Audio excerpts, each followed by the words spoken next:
Good evening. It's wonderful to see you all here. Thanks for coming.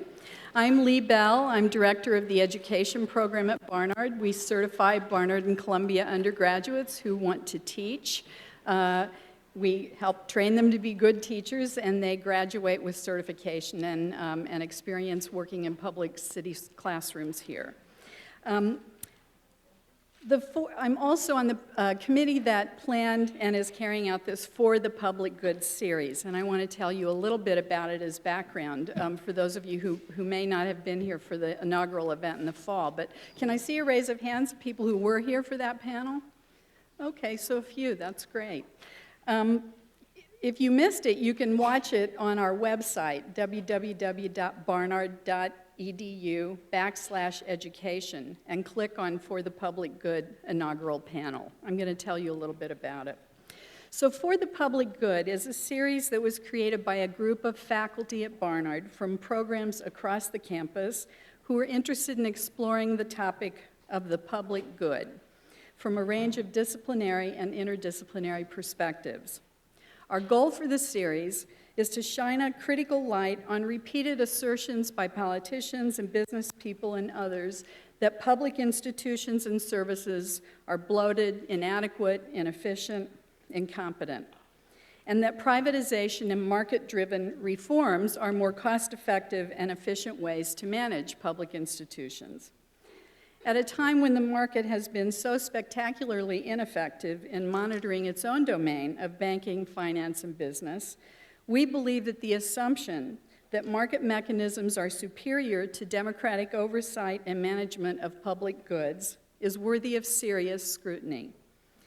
Is it the case that public education, public health, our environment, national parks, libraries, the internet, public information systems, highways, even prisons, police, and some military functions are better served if they are turned over to private for-profit management? How and for whom ought these goods be managed, not only in the present, but for future generations? The opening panel in the fall laid some of the initial groundwork for our exploration. Philosopher Nancy Holmstrom questioned assumptions in traditional economic theory that people act rationally only for individual gain. She argued that such theories ignore commitments of love, solidarity, community, and concern for future generations that might be understood as more rational given our interconnectedness. Further, she asserted that the burden of justification for privatizing or enclosing the common stock should be not on those who want access for all, but on those who seek the right to exclude, which is the basis of private property rights. Then social psychologist Michelle Fine used the image of an oak tree to illustrate the ways that public institutions are rooted in and sustain shared needs and interests that span across the society, thus promoting the public good. For example, she said, public schools at their best, and we know that there are problems with public schools, but at their best act as capillaries of democracy that provide spaces of capacity building and connection essential to our functioning as democratic citizens. Finally, economic historian David Wyman contended that the speculative booms and busts of the past 3 decades prove that only true public agencies can control the unbridled self-interest of unregulated markets, and that they are what should serve the public interest. Further, he noted that without public oversight, private interests get a disproportionate say in public matters, thus undermining the central principle that all citizens in a democracy should have an equal say in what affects our common good experience. If you have not already done so, we invite you to join our email list and follow us over the next 2 years as we explore the topic of public good from a variety of different vantage points. Our next and final event for this spring will be a talk by Michael Kimmelman, who is architecture critic for the New York Times, and his talk is titled Public Space and Public Consciousness. That event will be here in the Oval on Tuesday, March 6th at 6 o'clock. Two of our alums are tweeting tonight, so if you want to tweet, we suggest you use the hashtag #ThePublicGood, no spaces, in order to organize posts for the event and be part of the online discussion of this event and future events in the Public Good series. We really hope to build a public discussion of these very important issues that affect us all. Our speaker tonight, Diane Ravitch, probably needs no introduction to many of you here. A one-time supporter of No Child Left Behind, she was Assistant Secretary of Education in the administration of President George H.W. Bush and responsible for the Office of Educational Research and Improvement in the U.S. Department of Education.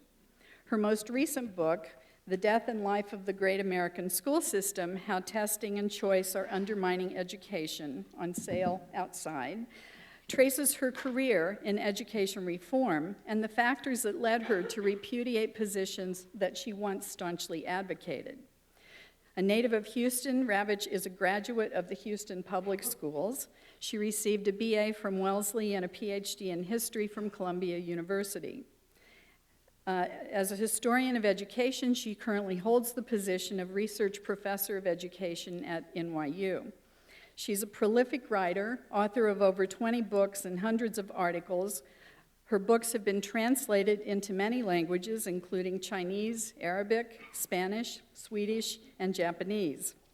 I'll name just a few of her many honors: election to membership in the National Academy of Education, the Society of American Historians, the American Academy of Arts and Sciences. She was awarded the Henry Allen Moe Prize in the Humanities by the American Philosophical Society, and the Library of Congress invited her to deliver lectures in honor of the 250th birthday of Thomas Jefferson. You seem to embody the interdisciplinarity we seek in this series. Most recently, she received the Daniel Patrick Moynihan Prize from the American Academy of Political and Social Science to, quote, recognize social scientists and other leaders in the public arena who champion the use of informed judgment to advance the public good. In the title of her talk tonight, she asks the provocative question, are public schools shoe stores or public goods? Please join me in welcoming Diane Ravitch.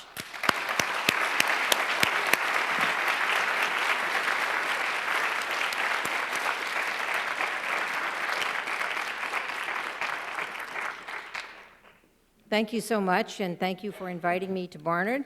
It's wonderful to be back at a women's college, although I haven't quite figured out in what sense Barnard is women's college, but it's good to be back. As Professor Bell mentioned, I'm a graduate of Wellesley, and I chose this question that's the title of my talk, but it's not entirely a rhetorical question.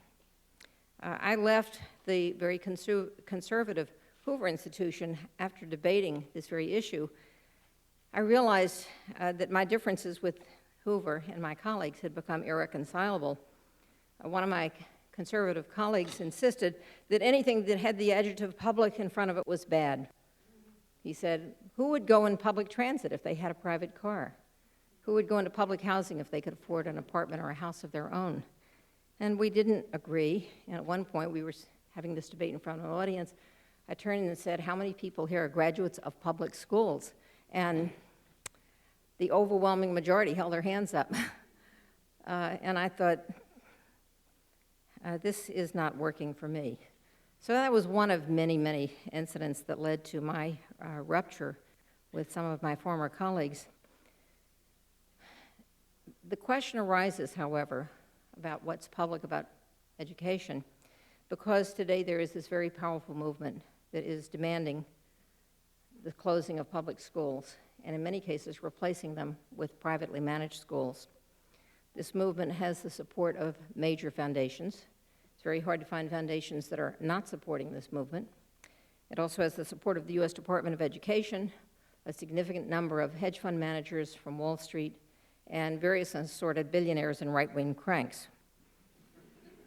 And they say that districts should close low-performing public schools and hand their buildings and their public funding over to private managers, although the private managers don't always want all the students. They do want the buildings and funding.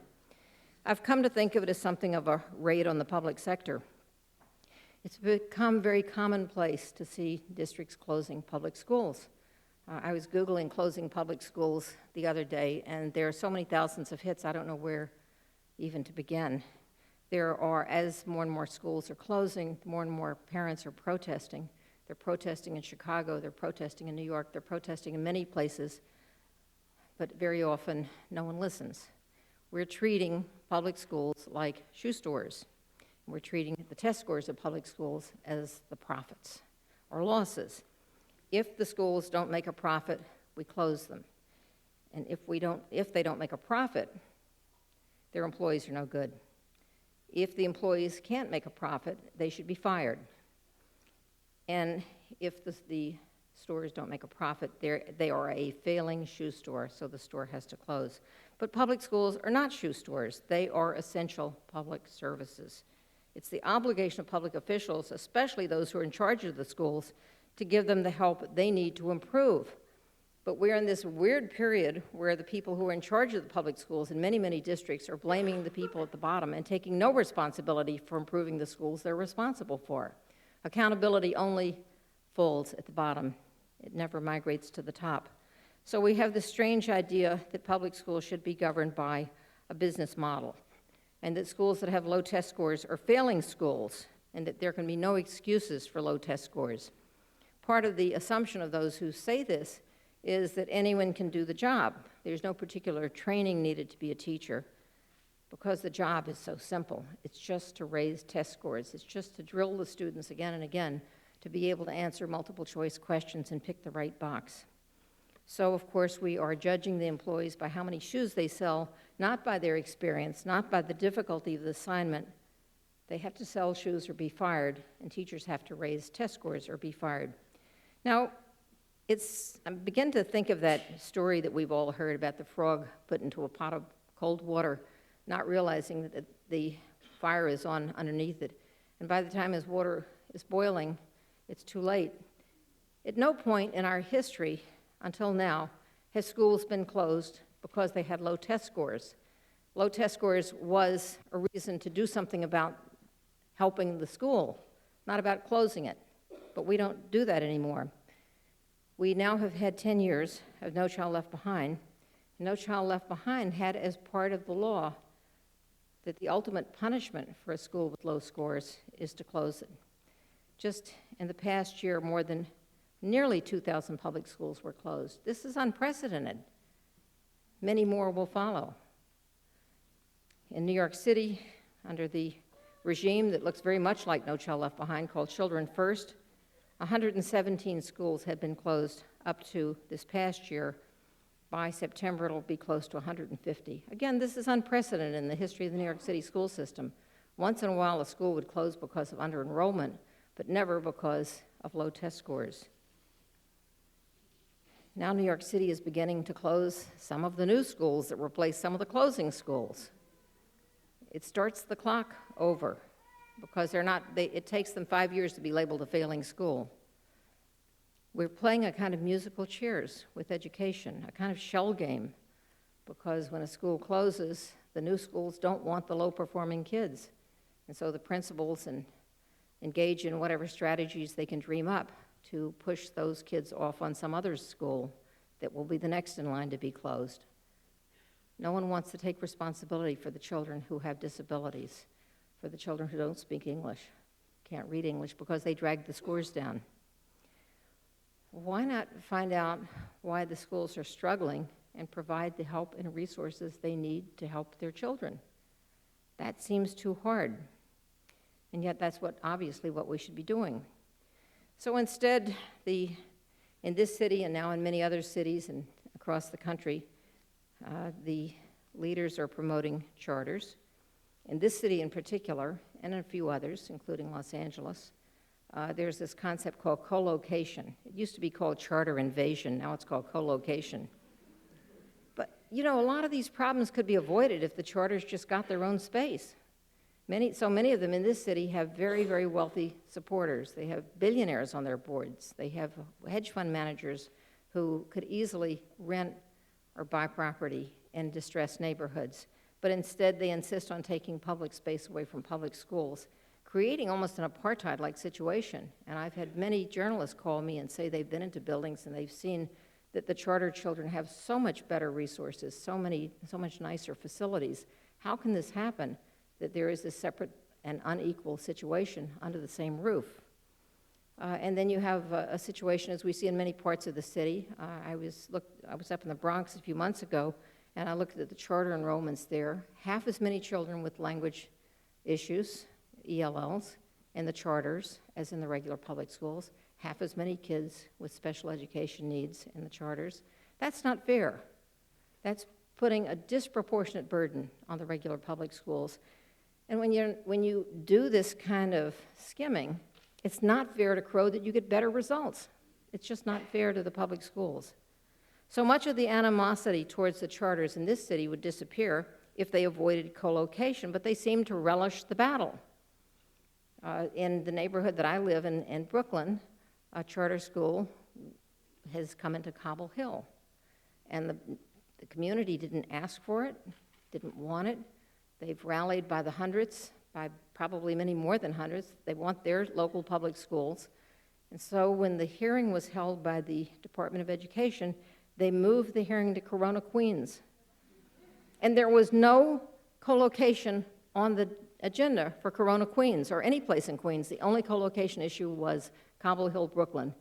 And they wanted to make it as difficult as possible for parents to show up. They showed up anyway, and as is typical of the New York City Panel on Education Policy, they didn't listen, they didn't hear, they ignored the protest of the parents. Now the next school in line, and there are many in line for co-locations, but the next big battle is in Williamsburg, MS 50, where the Latino community, the gentrifiers, all of the parents at the local public school at MS 50 are gathering with their neighbors to say, no, we don't want a co-location. They will be ignored too. Something's wrong. Something is terribly wrong when democracy doesn't work. So now we have another issue that comes up in this question of what's public about public education. And that's an interesting idea that was created in California by one of the big foundations. The issue is the parent trigger law. I don't know if any of you have heard of the parent trigger, but early in 2010, the legislature passed a law called the parent trigger, and it's now been passed in several other states, Texas, Ohio, a couple of others. Oh, Texas, Ohio, and Connecticut. I think New York and Florida and a few others are debating it right now. The idea is that if 51% of the parents in a school vote to privatize the school will leave the district and become a charter school. And this idea was dreamed up by a group funded by the Broad Foundation. Eli Broad is a billionaire who made his money in real estate and AIG and mortgage lending and all sorts of things. But he's a multi-billionaire and runs the Eli and Edith Broad Foundation, and he created a group called the Parent Revolution. And the Parent Revolution, run by Beverly Hills lawyer, pays community organizers. And in one case where they tried to implement the parent trigger, they went into Compton, California, and collected signatures from parents. And they got enough signatures to say, parent trigger turned the school over to the Celerity Charter Organization. Then it turned out that a lot of the parents said they didn't know what they were signing. They thought they were asked to sign something else, and so that is in litigation. The parent trigger didn't work there. Right now, it's going on again with another community in California. And there will be a movie out. I don't know if you saw the article in the New York Times today. There will be a movie out called Won't Back Down, celebrating the parent trigger. And it will have big star power, and the movie will be about a parent and a teacher who get together to sign the parent trigger and take their school out of the district and give it over to a charter. What's the problem with this? The problem is that the school doesn't really belong to the parents. It doesn't. It belongs to the public. The public paid for it. The public built it. It's a public school. It would be like saying that if you could circulate a petition in Central Park and get 51% of the people to sign it, you could sell Central Park. You can't do that. You could go into your local police station and have a show of hands and privatize it. I'm sorry, it's not for sale. It's a public police station. You could go on, I mean, you could just elaborate this on and on. The school belongs to the past generations who went there, as well as to future generations who will go there. The school can be reformed, it can have new programs, you can change all kinds of things, but you can't sell it. It's not yours, it doesn't belong to you. I mean, a year from now, 2 years from now, many of those parents won't even be parents at that school. What right do they have to give away the school? But interestingly, the company that is funding this movie is the same company that funded Waiting for Superman. And it's backed by Walden Media being Philip Anschutz, who is a very ultra-conservative evangelical billionaire. And he also supports the Discovery Institute, which is anti-evolution. And according to his Wikipedia biography, he also supported the anti-gay activities in both Colorado and in California. And he supports a lot of right-wing think tanks, libertarian think tanks. So I have no idea what the goals of the various billionaires are. I think they all have different goals, but their main goal seems to be just privatization. They don't believe that the government should regulate. They think that the government itself is not good. So what we see today is not just this terrible movement towards privatization, but it's linked with the movement for high-stakes accountability. And these two go hand in hand because NCLB, No Child Left Behind, made the high-stakes accountability part of our language of schooling, that if you can't pass the test, then you're a failing school, and therefore you're eligible to be privatized. This high-stakes environment not only has delegitimated public education by creating this idea that the public schools are rife with failure. After all, more than 50% of the schools in this country, more than 50% of the public schools have failed to make what's called adequate yearly progress. Why? Because they're expected to be on their path towards having 100% proficiency. No nation has ever reached 100% proficiency. So Congress has set an impossible goal, and we've been living with this impossible goal for 10 years. What happens when you're in a high-stakes testing environment is that it produces pressure to narrow the curriculum. It produces pressure to game the system. It produces pressure to teach to the test, and it produces pressure to cheat. We've seen all of these things happening over the last decade of No Child Left Behind. We have seen many districts cut back on the arts, time lost for history, for civics, for foreign languages, even for physical education. Teachers have lost their professional autonomy. They may not want to teach to multiple choice tests, but they have no choice. We've seen communities fragmented as charters and regular public schools battle for space and for resources, and all the accountability landing on teachers, on schools, but none of it going to the people who manage the resources. None of the people who make the decisions are held accountable.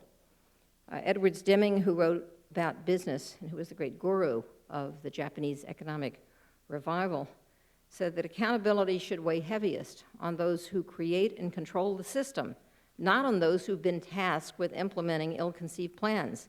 He says, the auto industry didn't fail because it had bad assembly line workers, it failed because it had bad management. But management is never held accountable. Management is in charge of the firing. So one of the most important reasons that I changed my mind about so many of these ideas was that I realized that every community needs basic public services. Can't imagine a community without a fire department or a police department, without parks, without public playgrounds, without sewers, without water, without clean air or sanitation, and without a public school.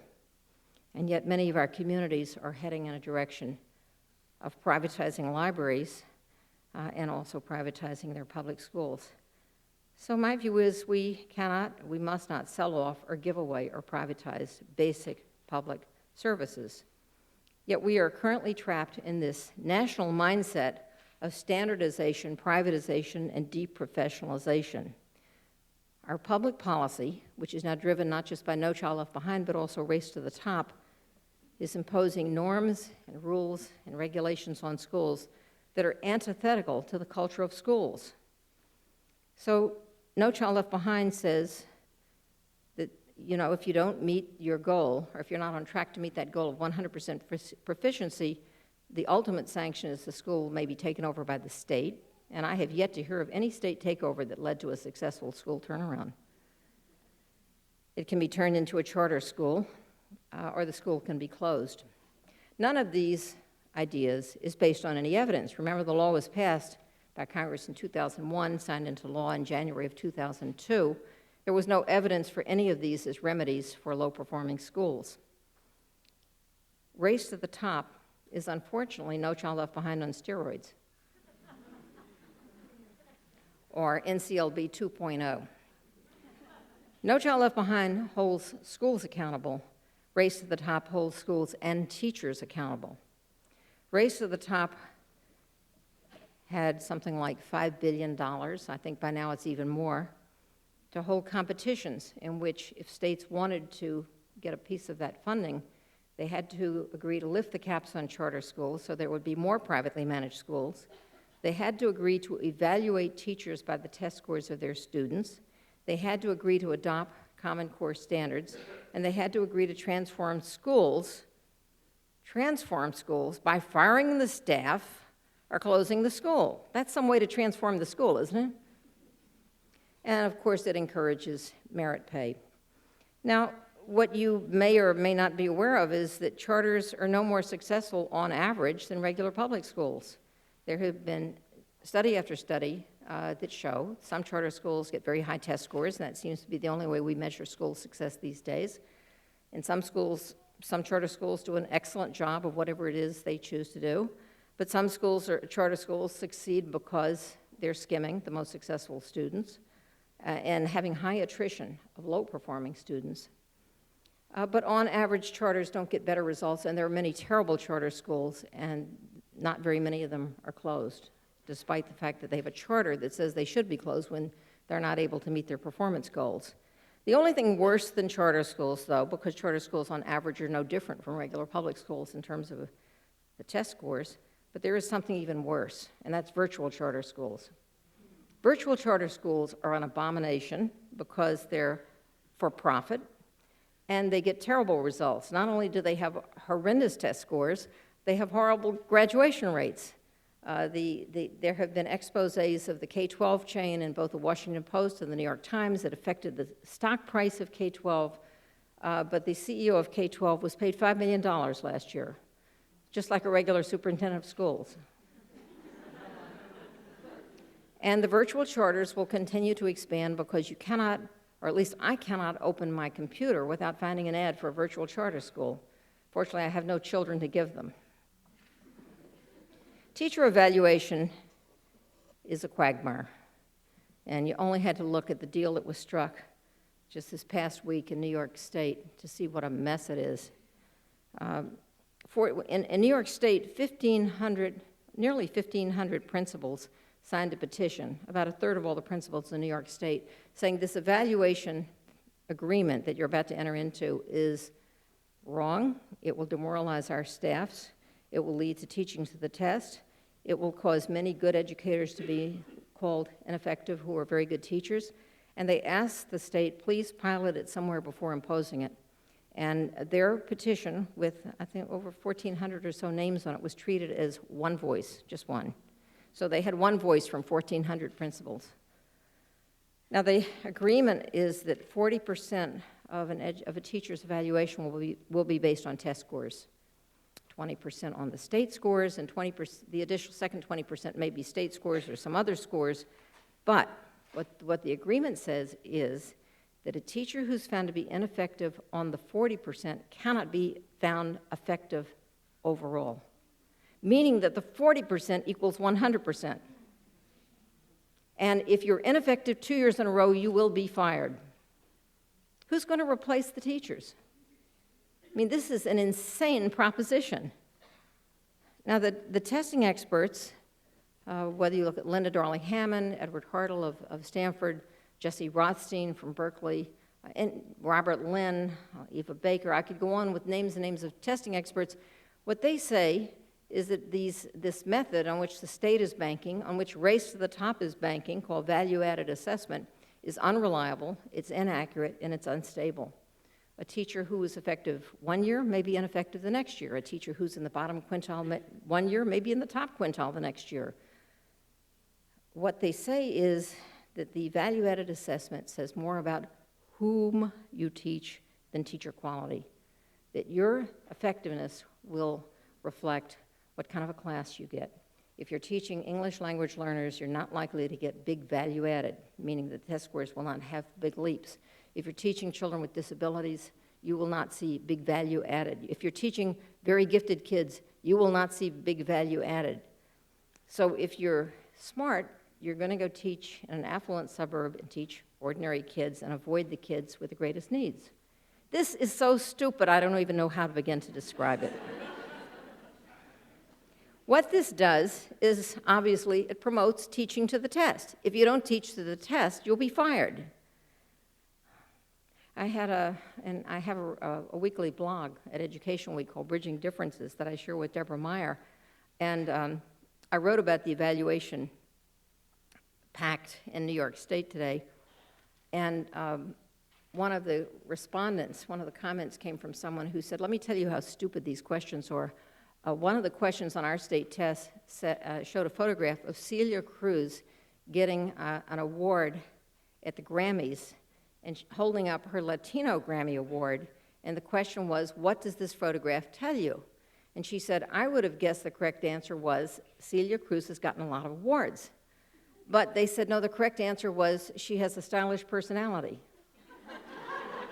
And she said, and I'm going to be fired because my kids can't answer that stupid question? Well, teach to the test if you can figure out how to. How do you answer stupid questions like this or be fired? And then comes the problem, which New York will face, as many other states are now facing, and that is, how do you evaluate non-tested subjects? Right now, the only subjects that are regularly tested are grades 3 through 8 in math and reading, and you can't really evaluate the third grade teachers because there weren't any second grade tests. Well, some states are dealing with this by adding second grade tests. Others are adding first grade tests. I got a booklet today from ETS about pre-K assessments. Will we soon have testing in the womb? Okay, so we have this problem. How do we measure the value added by all those teachers who are not teaching reading and math in grades 4 through 8, other than testing more and more early grades? Well, Tennessee has a solution, and that is they assign grades to all teachers based on the reading and math scores of the school. So you may be teaching science, but you will be found an ineffective teacher if your school doesn't raise its math and reading scores. You may be teaching physical education, and you will be found ineffective if your school doesn't raise those scores. So I've had a Twitter discussion over the last 24 hours with phys ed teachers in Tennessee who said, well, we're trying to teach math and phys ed. And so, like one question would be, how many basketballs could you fit if you laid them end to end from one end of the court to the other? Or how high do you have to shoot in order to do this? I mean, they're coming up with all kinds of, jokey ways to teach math during PE. And I think, well, why don't they just give them a chance to exercise? But they're going to turn everything into math and reading. Well, that's obviously ridiculous, but New York has a different solution. Test everything.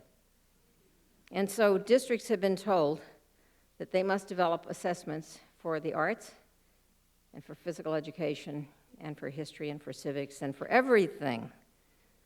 Now, mind you, there is one group of teachers that will not be subject to this evaluation pact. That's people who teach in charter schools. They're not covered. This only applies to regular public school teachers. What this evaluation program does is it removes all professional autonomy from teachers. They don't have a choice of how they teach. Now, it leads to all kinds of complications. As I said, Tennessee's been working on value-added assessments since the late 1980s. If you look at the National Assessment of Educational Progress, which is a no-stakes national testing program, Tennessee is not at the top. They're right in the middle. All that value-added hasn't done anything for them. But they did win a Race to the Top award. They were one of the first two. It was Delaware and Tennessee. So they're working really hard. There was a story in the New York Times about Tennessee yesterday and how difficult a time they're having. I mean, they described a principal who had to call one of his best teachers ineffective because she wasn't breaking the class up into groups. Well, what if she had a better way of teaching? Forget about that. Tennessee has developed teaching rubrics that have 12 objectives and 162 sub-objectives. What does this do to teacher professional autonomy? The culture of the school should be nurturing, should be encouraging, should be collaborative, it should be an extension of home and family. The school should be responsible for far more than test scores. It should be responsible for developing good citizenship and character.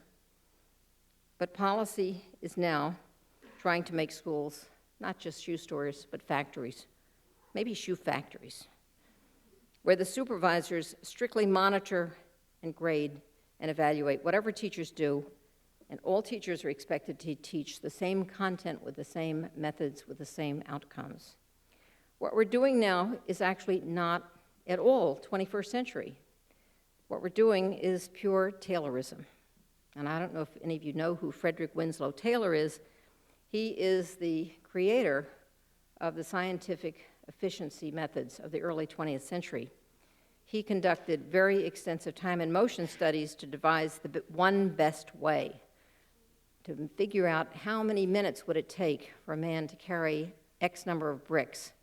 And if the fastest man could do that, then all men should do that. How many hours would it take to do this? How many minutes would it take to do that? This was scientific management. And so we have the current ideology that rules education, whether it's No Child Left Behind or Race to the Top, is one based on carrots and sticks. The carrots are merit pay, and the sticks are you'll be fired and your school will be closed. Now, what you need to know about merit pay is that it's never worked. It's what I call the idea that never works and never dies. The most extensive scientifically rigorous test of merit pay was conducted in Nashville, in the Nashville Public Schools, by Vanderbilt University. It was called the National Center on Education and the National Center on Performance Incentives at Vanderbilt. And they decided, the economists there decided, the reason that merit pay had never worked up until then, it had been tried again and again since the 1920s, they decided the reason it had never worked before then was because the rewards were not enough to incentivize those lazy teachers. So just offering $3,000, $4,000, $5,000, that wouldn't do it. They offered a bonus of $15,000, which in a district like Nashville, that's a lot of money. So they had a control group, they had an experimental group, and they sliced and diced it every which way for 3 years. And at the end of the 3 years, it was September of 2010, and I was one of those people who was waiting with bated breath to see what would happen. What happened was the control group and the experimental group got exactly the same results. There was no difference. Now, in New York City, during that same period of time, we tried a very different approach. We tried giving school-wide merit pay. So if the school saw a rise in scores, it would get a bonus, which would be divided up amongst everyone in the school or just the teachers. It would be decided at the school level. But that didn't work either. And so the city abandoned it last year. And so just recently, Mayor Bloomberg announced that he's going to adopt the method that failed in Nashville, which is to offer individual bonuses of $20,000.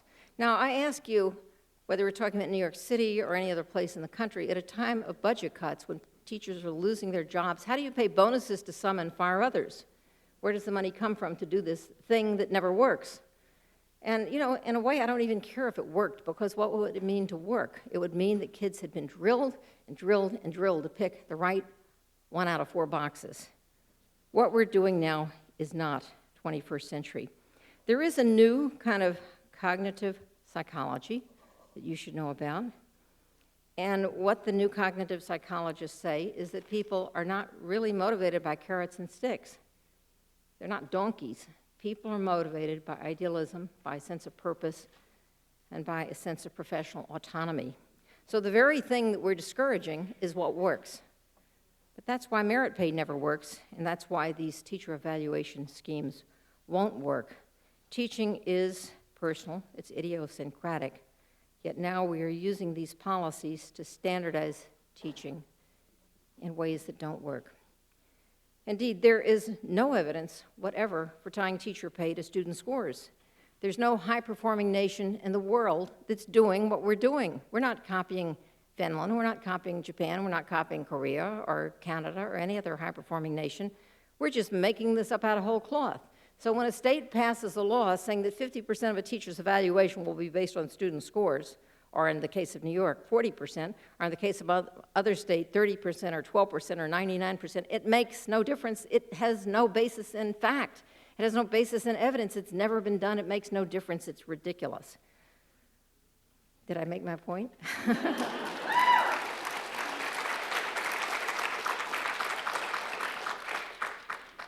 The main effect of judging teachers by the test scores of their students will be to demoralize teachers who realize that they are being judged by factors, most of which are outside their control. If we really cared about improving academic achievement, we would be addressing the root cause of low academic performance, which is poverty.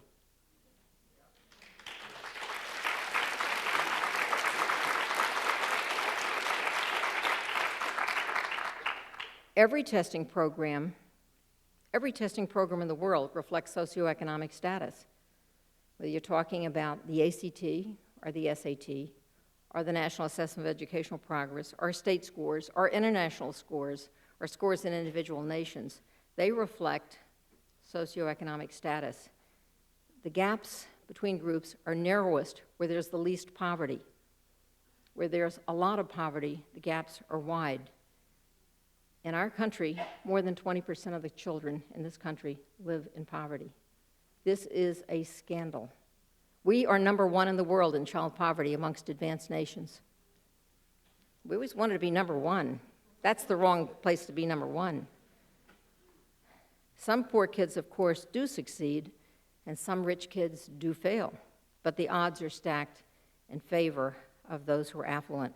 It really matters to have educated parents. It matters to have books in the home. It matters to have good health care. It matters to have good nutrition. It matters to have opportunities to travel, to have tutors, to have all the other advantages that money makes possible. If we wanted to do things that really worked, we would make sure that every woman in this country who became pregnant had access to good prenatal care. What we know is that women who don't have prenatal care are likely, 1 out of 3 of them are likely to have a child with disabilities that was completely preventable, but we didn't prevent it. What we would do if we really were serious about closing gaps would be to make sure that all children had access to high-quality early childhood education.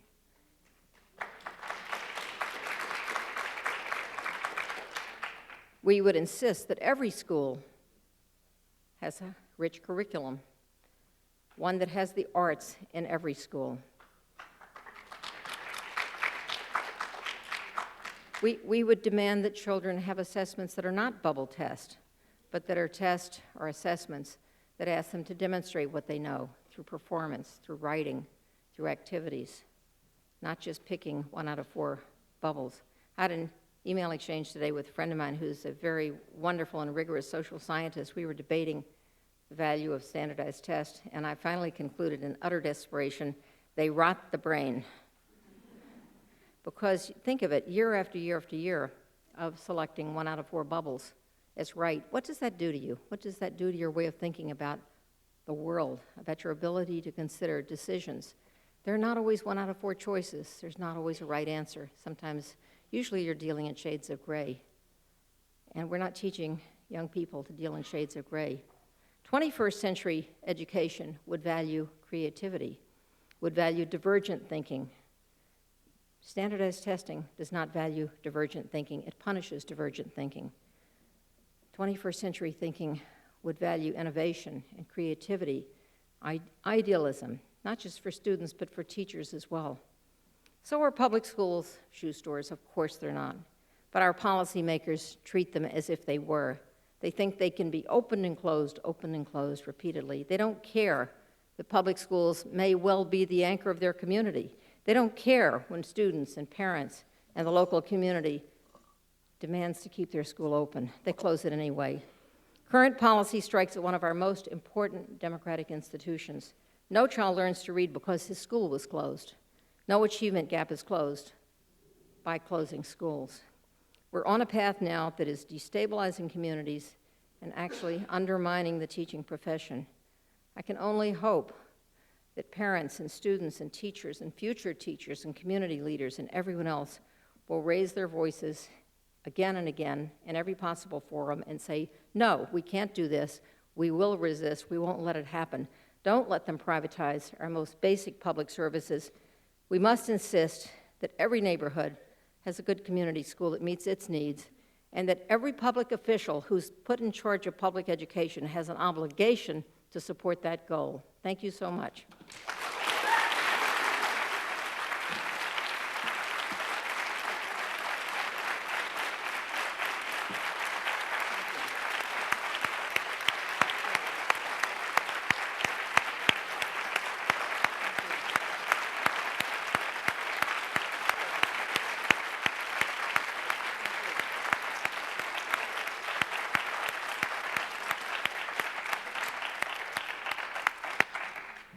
We have some time for questions and answers. There are two students in blue shirts who are walking around with microphones.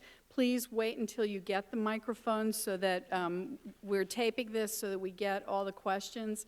Please make sure your questions are questions, and please try and keep them brief so as many questions as possible can be asked. Thank you.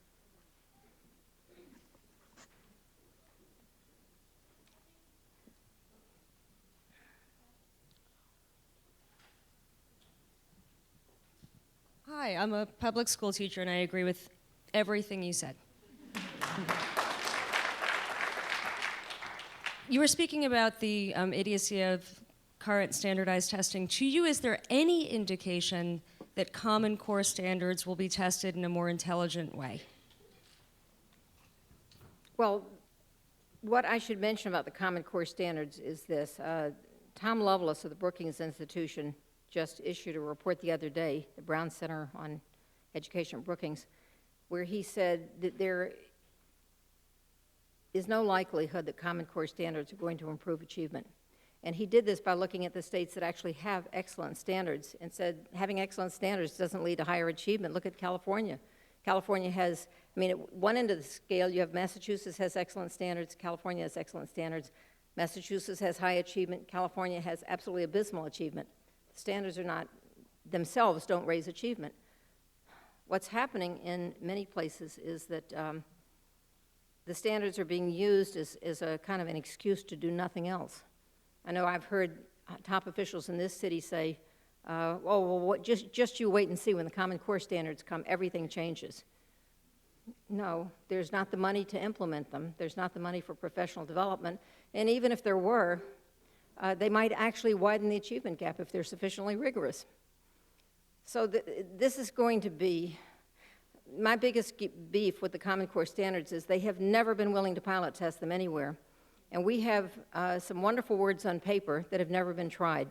And I've had many experiences with standards over the years, state standards, where what we learned was we put these great words on paper, and then teachers take them, and they say, it doesn't work.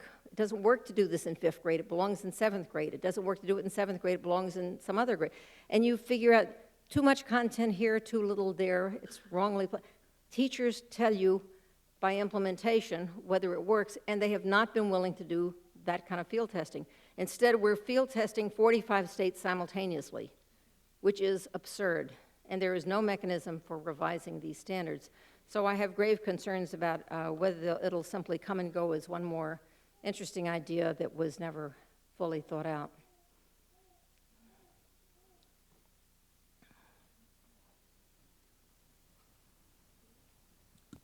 Having spent my entire career as a public school educator and arts educator, I would like to know what recommendations you have to attract the best and the brightest people into the education profession, and also how can we make it even more important for those folks to work with our poorest children.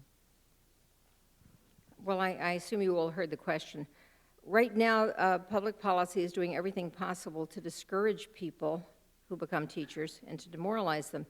The most frightening statistic that I've seen recently came from a study that actually, it wasn't a study, it's U.S. Department of Education data. Linda Darling-Hammond pointed this out to me, that in 1988, the modal year of teaching experience was 14 or 15. That's the year where the most teachers were clustered, was 14 or 15 years of experience. By 2008, after 6 years of No Child Left Behind, it was down to 1. We had more first-year teachers than in any other year.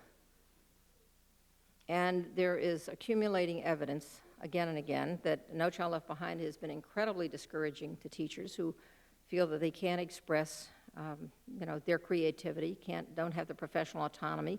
And we know that many districts have been, when they start the layoffs, they start with arts teachers first, because that's not a tested subject. Last week I spoke to the Arts Education Partnership at the Kennedy Center, and the same story all over the country, which is that the arts are not measured and therefore the arts don't count.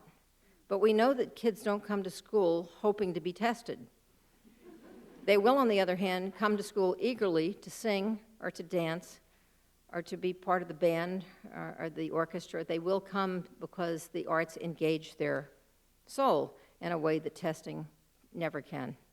So I think that, what I'm often asked is, how can we not turn off good people? And I say that we all have to recognize the terrible things that are being done to schools and find every possible forum in which to say to Secretary Duncan, to President Obama, and to anyone else who will listen, maybe even Governor Cuomo, that this is the wrong course. This is taking us in the wrong direction. And we may just have to live through a terrible period in which those who go into teaching recognize all the challenges and do it anyway with a spirit of resistance, with the spirit of being almost guerrilla fighters, wanting to help kids despite all these terrible obstacles.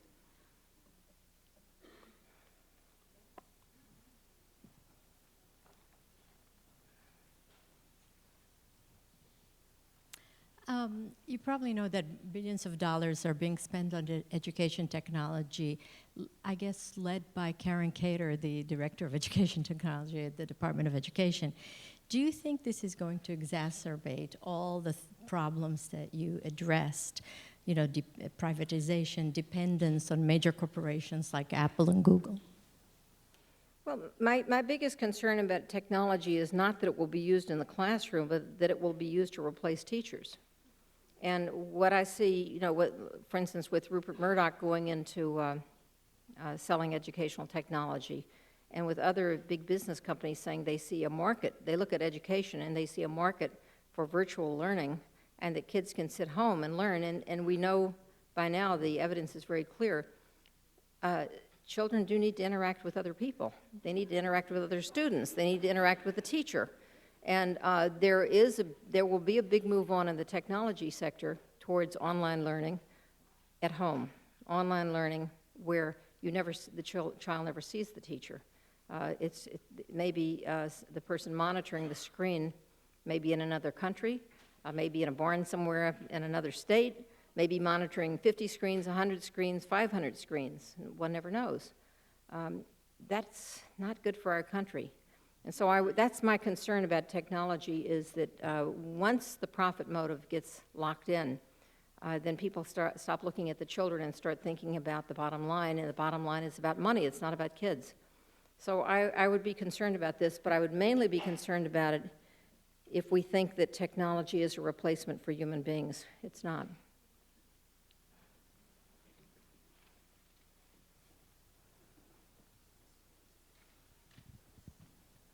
Hi, I'm a teacher educator and a lifelong educator, and I'm just sitting here being very depressed by by this talk. And in the last 10 years, I don't think I've met a single educator who hasn't shared the sentiments that you spoke about tonight. And I keep asking myself, why have we sat by passively? And why, if it's so clear to us what's happening to public education and what the problems really are, why is it so unclear to policymakers? And why haven't we become more of a force in this debate? Well, that's a very good question. And I ask myself that all the time because I spend a good deal of the year traveling and speaking, and I have never yet met a teacher who stood up and said, "I love No Child Left Behind, please bring it on more." Never. And yet I've also gone to Washington and met with senators and Congress people, and I met with the head of the Senate Education Committee, who's a Democrat from Iowa, and he said, I was with Richard Rothstein, who writes brilliantly about schools, and we told him that No Child Left Behind is a disaster, and he said, well, that's not what my staff tells me. And what I discovered, and I discovered this when I met with people in the White House, when I met with people in Congress, they have no idea what people out here think. And I believe they really need to be inundated. I mean, I wish that I understand that given the current contest, obviously the unions have endorsed Obama, but Obama should be inundated with letters saying this is wrong, you are tightening the screws on high-stakes testing by pushing this teacher evaluation agenda. They have not heard from their constituents. Your senators have not, your congressmen have not. They are completely out of touch, and that's just a fact. So I think that's why I say people have to become active. They have to speak out, blog, write letters, organize campaigns. And I mean, I'm just at a point where I'm thinking maybe there's more direct action, and I'm not good at devising direct action, but if I were in your place, I might chain myself to the schoolhouse door or something equivalent.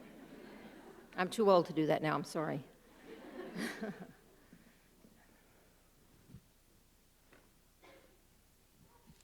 Hi.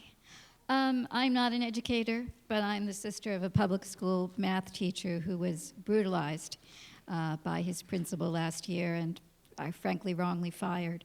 And I came here tonight sort of hoping that maybe I would hear something to get some guidance about people, especially teachers who are fighting back against the system. But I do have a question. What we learned in the course of struggling with the school and with the union for about 6 solid months is that the issue of teacher evaluations and evaluating teachers with regard to the test scores is even more complicated than I believe the public realizes, because the test scores are easily manipulated. They can be read in a variety of ways.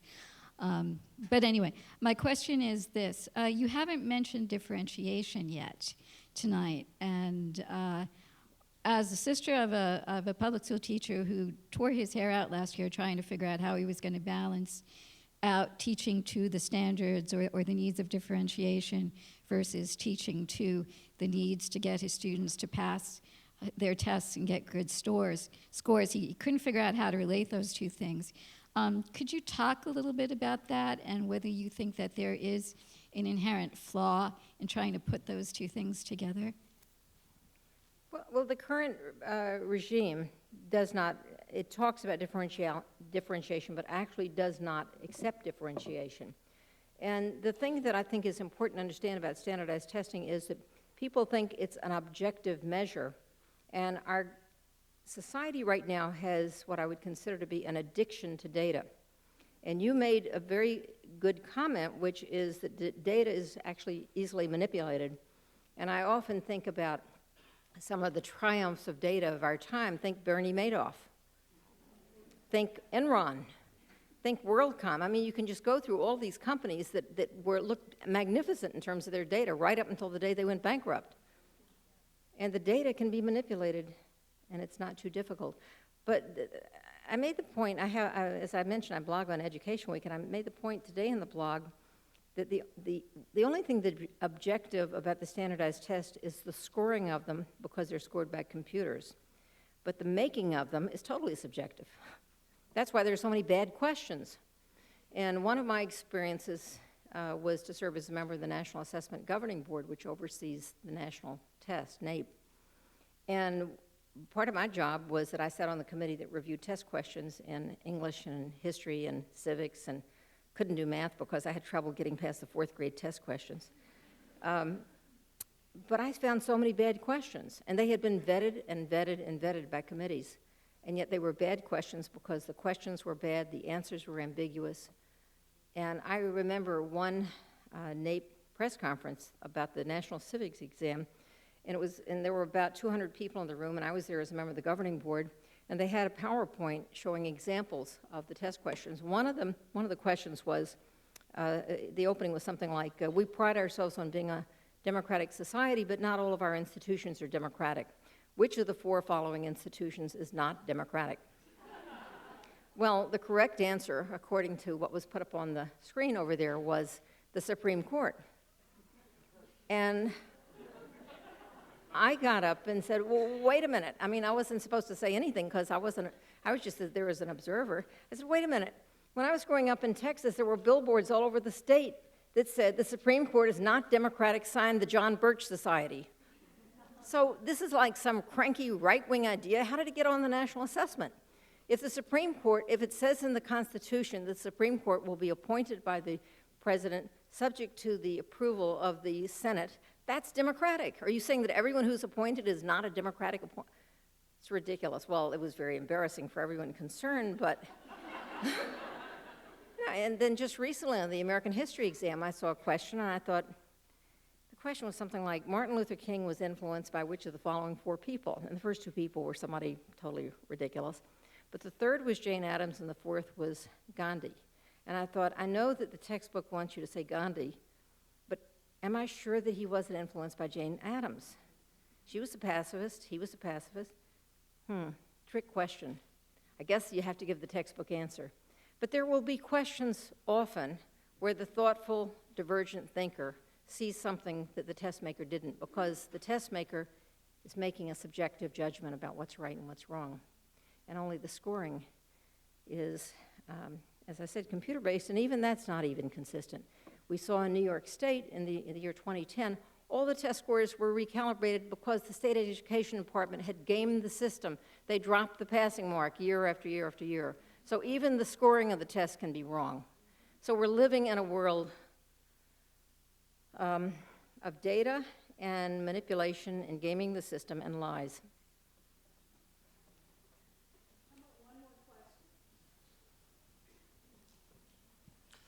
Good evening. Every time I talk with someone who is pro-charter school, they always... Wait, tell me where you are, because I can't see. Oh, there you are. Okay. I don't have my glasses on, so I'm No, looking I'm right for the here. voice, and it's coming from everywhere. Every time I talk with someone who's pro-charter school, and they always mention, well, students need a choice, and, you know, students, parents need a choice. What do you say about the whole choice argument with regards to privatizing public schools? Well, you know, I think that it's a seductive argument, and I know that back in the days when I was in right-wing think tanks, it was very cynically used in order to advance a privatization agenda. And it's like when you hear right-wing governors talking about they're worried about the achievement gap. Do you believe them? I mean, what they're worried about is that what they really want to do is to, like Governor Bobby Jindal just recently announced he wants more charters, he wants vouchers. He is trying to eviscerate the public sector, so he's now called a reformer. Governor Scott Walker wants more charters, more vouchers. He's trying to eviscerate the public sector. He's already rolled back all the union rights. He may be recalled in a few months.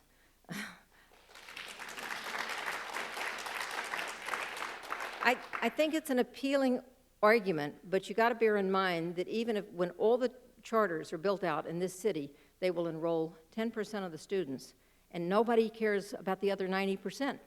So the charters are held out as some sort of a silver bullet, which they're not, because some of them get very high scores, some of them get very low scores, and it's you know, a lot of times parents will put their kids in very bad schools thinking that they're on their way to Harvard, and they're not. They're not even getting as good an education as they would have gotten in the local public school. The question really goes to this issue that this conference, or this series of discussions has been about, which is the role of the public sector. And the public sector has always prioritized equity, and the private sector has different goals. The private sector prioritizes whatever it wants to prioritize, but it's not necessarily what's in the public interest, it's what's in the interest of the people who organize that school. And because of the emphasis on high-stakes testing, the private sector schools will tend to push out the lowest performing kids.